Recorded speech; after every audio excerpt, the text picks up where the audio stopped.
ये आकाशवाणी रायपुर है। प्रादेशिक समाचार बुलेटिन के साथ मैं शुभ्रा भट्टाचार्य।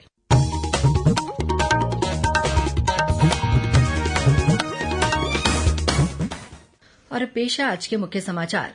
केंद्रीय शिक्षा मंत्रालय ने एनटीए की परीक्षाओं का पारदर्शी, सुचारू और निष्पक्ष संचालन सुनिश्चित करने के लिए एक उच्च स्तरीय विशेषज्ञ समिति का गठन किया। प्रदेश में माध्यमिक शिक्षा मंडल की 10वीं और 12वीं की बोर्ड परीक्षाएं अब साल में 2 बार होंगी। द्वितीय मुख्य परीक्षा के लिए आवेदन जमा करने की प्रक्रिया शुरू। नई दिल्ली में हुई बजट पूर्व बैठक में प्रदेश के वित्त मंत्री ओपी चौधरी ने केंद्र से एनसीआर की तर्ज पर स्टेट कैपिटल रीजन के विकास के लिए आर्थिक सहायता देने का आग्रह किया। और आज कबीर जयंती पर हो रहे हैं अनेक कार्यक्रम। बस्तर में आज से गोंचा पर्व की शुरुआत हुई।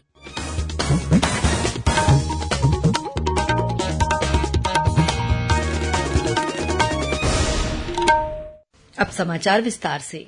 केंद्रीय शिक्षा मंत्रालय ने राष्ट्रीय परीक्षा एजेंसी एनटीए की परीक्षाओं को पारदर्शी, सुचारू और निष्पक्ष संचालन सुनिश्चित करने के लिए एक उच्च स्तरीय विशेषज्ञ समिति का गठन किया है। इसरो के पूर्व अध्यक्ष डॉक्टर के राधाकृष्णन की अध्यक्षता में 7 सदस्यीय समिति को एनटीए की परीक्षा प्रक्रिया में सुधार की सिफारिश करने का काम सौंपा गया है। समिति को 2 महीने के भीतर रिपोर्ट देने को कहा गया है।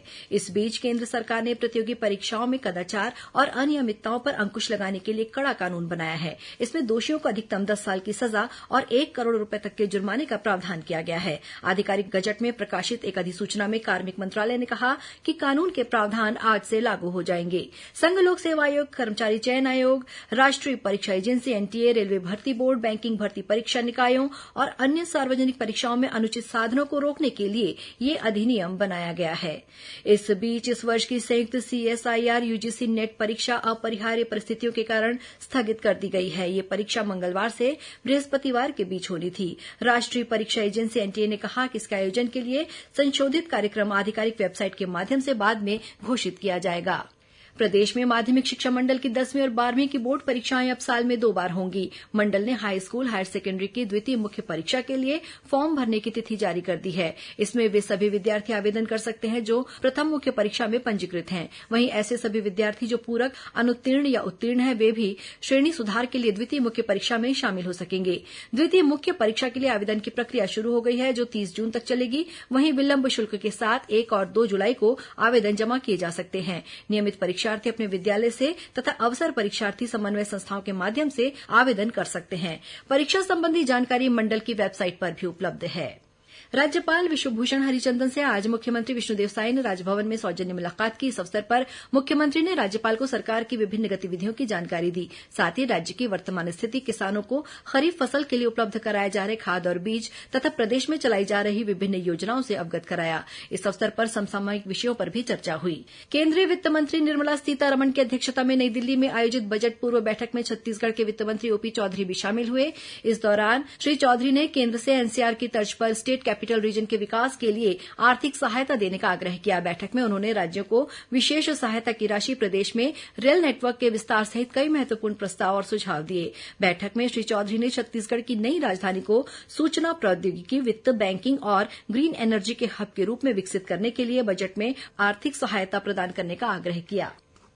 केंद्रीय राज्य मंत्री तोहन साहू ने कहा है कि डबल इंजन की सरकार में छत्तीसगढ़ का तेजी से विकास होगा। केंद्रीय राज्य मंत्री के बाद श्री साहू पहली बार बिल्हा नगर पंचायत पहुंचे, जहां कार्यकर्ताओं ने उनका स्वागत किया। इस अवसर पर केंद्रीय मंत्री ने कहा कि राज्य बनने के बाद पहली बार प्रदेश के किसी सांसद को शहरी विकास मंत्रालय का प्रभार मिला है। उन्होंने उम्मीद जताई कि केंद्र से नगरीय निकायों को भरपूर राशि मिलेगी और विकास कार्यों में तेजी आएगी। इस अवसर पर बिल्हा विधायक धर्मलाल कौशिक भी उपस्थित थे।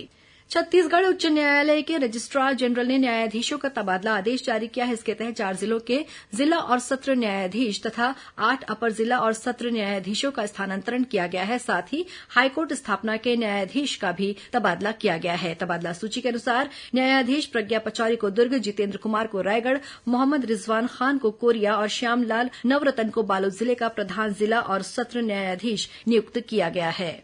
गिरौदपुरी में जैत खाम के क्षतिग्रस्त होने के बाद बलौदाबाजार कलेक्टोरेट में हुई आगजनी मामले में पूर्व मुख्यमंत्री भूपेश बघेल ने पुलिस पर निर्दोष लोगों के खिलाफ कार्रवाई करने का आरोप लगाया है। रायपुर में प्रेस वार्ता को संबोधित करते हुए श्री बघेल ने कहा कि इस मामले में गिरफ्तार किए गए लोगों पर पुलिस दबाव बनाकर गलत ढंग से कार्रवाई करने की कोशिश कर रही है। प्रादेशिक समाचार आप आकाशवाणी रायपुर से सुन रहे हैं। छत्तीसगढ़ की खबरों से है आपका वास्ता और खबरों की विश्वसनीयता से है हमारा वास्ता। आकाशवाणी समाचार रायपुर के प्रादेशिक समाचार बुलेटिन के साथ ही हमारे समसामयिक कार्यक्रम आप रेडियो के अलावा अपने मोबाइल पर भी सुन सकते हैं। आकाशवाणी समाचार फेसबुक, ट्विटर और यूट्यूब पर भी उपलब्ध है। हमारा Facebook page Chhattisgarh news on AIR, Twitter handle CGAIR news और हमारा यूट्यूब चैनल है छत्तीसगढ़ AIR न्यूज। तो अब रेडियो के साथ ही आपके मोबाइल के जरिए भी हम पहुंच रहे हैं आप तक। छत्तीसगढ़ की हर खबर के लिए सुनते रहिए आकाशवाणी समाचार। और अब आगे बढ़ते हैं बाकी के समाचारों की ओर। राज्य के बलौदाबाजार जिले में लागू धारा 144 का दायरा सीमित कर दिया गया है। अब केवल बलौदाबाजार नगर की कंपोजिट बिल्डिंग के 100 मीटर दायरे तक ही धारा 144 लागू रहेगी। हालांकि नगर के शासकीय कार्यालयों के आसपास प्रदर्शन, सभा, रैली, जुलूस और नारेबाजी पर पूरी तरह से प्रतिबंध फिलहाल बरकरार रहेगा। जिला कलेक्टर ने आज इस संबंध में आदेश जारी कर दिया है। गौरतलब है कि बीते 10 जून को नगर में विरोध प्रदर्शन के दौरान कलेक्टर और पुलिस अधीक्षक कार्यालय में आगजनी की घटना के बाद धारा 144 लागू की गई थी। आज कबीर जयंती है। इस मौके पर प्रदेश भर में विभिन्न कार्यक्रम आयोजित किए जा रहे हैं। राजधानी रायपुर सहित अन्य जगहों पर भी आज कबीर पंथ के लोगों ने रैलियां निकाली। इस मौके पर मुख्यमंत्री विष्णुदेव साय ने प्रदेशवासियों को बधाई और शुभकामनाएं दी हैं। उन्होंने कहा है कि कबीर साहिब न सिर्फ एक आध्यात्मिक संत थे, बल्कि वे एक समाज सुधारक और युग प्रवर्तक भी थे। कबीर साहिब ने अपने दोहों और भजनों के माध्यम से समाज को एकता, प्रेम और सद्भाव का संदेश दिया। वहीं राज्य सरकार ने कबीर जयंती के अवसर पर आज पूरे प्रदेश में ड्राई डे घोषित किया है। इस दौरान सभी सरकारी शराब दुकानें बंद हैं। होटल, बार और अन्य जगहों पर भी शराब बेचने और परोसने की मनाही है।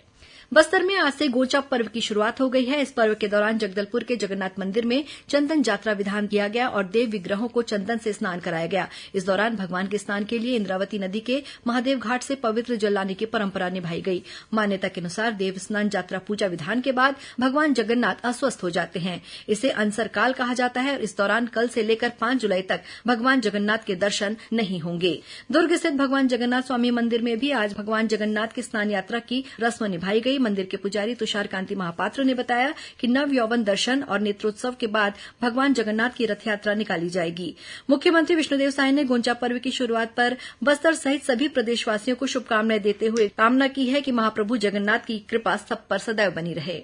केंद्रीय जीएसटी विंग ने फर्जी इनपुट टैक्स क्रेडिट मामले में कार्रवाई करते हुए रायपुर में एक संस्थान के संचालक को गिरफ्तार किया है। संस्थान संचालक पर फर्जी फर्मों से 5 करोड़ 73 लाख रुपए का इनपुट टैक्स क्रेडिट लेने का आरोप है। आरोपी को गिरफ्तार कर सीजीएम अदालत में पेश किया गया, जहां अदालत ने आरोपी की न्यायिक हिरासत को मंजूरी दे दी है। एंटी करप्शन ब्यूरो एसीबी की टीम ने अंबिकापुर में एसडीएम सहित 4 कर्मचारियों को रिश्वत लेते हुए रंगे हाथों गिरफ्तार किया है। प्रार्थी के अनुसार उसकी पुश्तैनी जमीन का राजस्व रिकॉर्ड दुरुस्त कराने के नाम पर उदयपुर के एसडीएम ने 50,000 रुपए की रिश्वत मांगी थी। शिकायत मिलने पर एसीबी की टीम ने कार्रवाई कर आरोपियों को रंगे हाथों पकड़ लिया। वहीं रायगढ़ एसडीएम ने शासकीय कार्य में भूमि स्वामी से गलत तरीके से राशि मांगने का मामला संज्ञान में आने के बाद गोपालपुर के पटवारी को निलंबित कर दिया है। पर्यावरण संरक्षण मंडल द्वारा रायपुर जिले के तिल्दा ब्लॉक में अदानी पावर लिमिटेड के प्रस्तावित 1600 मेगावाट इकाई के विस्तार के लिए आज जनसुनवाई आयोजित की गई। इस जनसुनवाई में तिल्दा तहसील के रायखेड़ा, भाटपारा, चिचोली, गैतरा, ताराशिव, बहेसर, छत्तौत, खमरिया सहित 14 गांवों के ग्रामीण शामिल हुए। इस अवसर पर ग्रामीणों को परियोजना के बारे में जानकारी दी गई। श्रोताओं, कल रविवार को हल्बी और गोंडी बोली में समाचार बुलेटिन प्रसारित किए जाएंगे। ये दोनों बुलेटिन आकाशवाणी केंद्र जगदलपुर से प्रसारित किए जाएंगे। इन्हें बस्तर संभाग में सुना जा सकेगा। हल्बी में समाचार बुलेटिन सुबह 7:30 बजे से और गोंडी में समाचार बुलेटिन शाम 6:30 बजे से प्रसारित किया जाएगा। प्रादेशिक समाचार एकांश आकाशवाणी रायपुर द्वारा प्रस्तुत कार्यक्रम जिले की चिट्ठी का प्रसारण कल शाम 6:05 से 6:10 तक किया जाएगा। इस बार के अंक में जांजगीर चांपा जिले की गतिविधियों के बारे में जानकारी दी जाएगी। और अब पेश है मौसम का हाल। दक्षिण पश्चिम मानसून सरगुजा संभाग को छोड़कर राज्य के बाकी 4 संभागों में पूरी तरह सक्रिय हो गया है। मौसम विभाग के मुताबिक अगले 3 से 4 दिनों में मानसून के अन्य जगहों पर भी सक्रिय होने की संभावना है। मौसम विभाग ने अगले 24 घंटों के दौरान राज्य के अनेक स्थानों पर हल्की से मध्यम बारिश होने की संभावना व्यक्त की है। वहीं 1-2 स्थानों पर गरज चमक के साथ आकाशीय बिजली गिरने और अंधड़ चलने की चेतावनी भी दी गई है। और अब कुछ खबरें संक्षेप में। छत्तीसगढ़ और ओडिशा सब एरिया की स्थापना दिवस के मौके पर आज रायपुर के कोटा में पूर्व सैनिकों और उनके परिजनों के लिए नेत्र परीक्षण शिविर का आयोजन किया गया। अंत में मुख्य समाचार एक बार फिर। केंद्रीय शिक्षा मंत्रालय ने एनटीए की परीक्षाओं का पारदर्शी, सुचारू और निष्पक्ष संचालन सुनिश्चित करने के लिए एक उच्च स्तरीय विशेषज्ञ समिति का गठन किया। प्रदेश में माध्यमिक शिक्षा मंडल की 10वीं और 12वीं की बोर्ड परीक्षाएं अब साल में 2 बार होंगी। द्वितीय मुख्य परीक्षा के लिए आवेदन जमा करने की प्रक्रिया शुरू। नई दिल्ली में हुई बजट पूर्व बैठक में प्रदेश के वित्त मंत्री ओपी चौधरी ने केंद्र से एनसीआर की तर्ज पर स्टेट कैपिटल रीजन के विकास के लिए आर्थिक सहायता देने का आग्रह किया। और आज कबीर जयंती पर हो रहे हैं अनेक कार्यक्रम। बस्तर में आज से गोंचा पर्व की शुरुआत हुई। इसी के साथ प्रादेशिक समाचार बुलेटिन समाप्त हुआ। नमस्कार।